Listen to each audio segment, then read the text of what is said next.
Good evening. I'm Jesus, and today I'd like to talk to you about the case that was just brought before the Supreme Court. This is Phelps versus Snyder. To give you a little bit of background, the Phelps family is the group that's set up the Westboro Baptist Church, and they picket at military funerals. They bring signs like "Thank God for dead soldiers," and basically they purport that God is punishing the United States for being permissive of homosexuality and other things that they see as a sin. Albert Snyder is the father of Matthew Snyder, a Marine whose funeral was held back in June, I think. Now, I think what they're doing, I think what the Phelps family is doing, what the Westboro Baptists are doing, are taking this opportunity, this dead soldier, and using that as their pulpit to preach a message of hate. And I really don't think they have the gospel right, and I really think what they're doing to this soldier and to his family is absolutely despicable. Originally, Snyder had sued, making those same arguments, and was awarded, I think, $6 million. Now, it's been appealed all the way up to the Supreme Court, and the issue of its constitutionality is going to come up.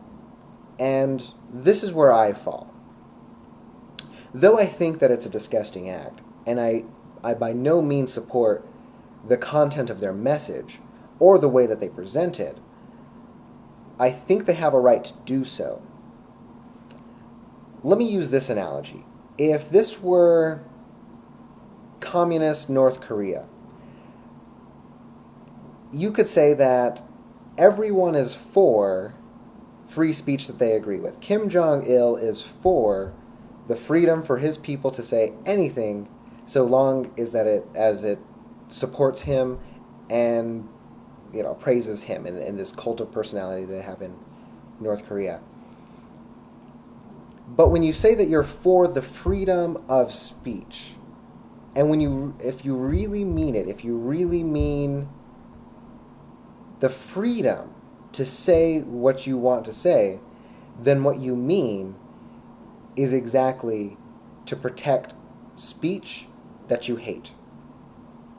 Because everyone is for speech that they agree with.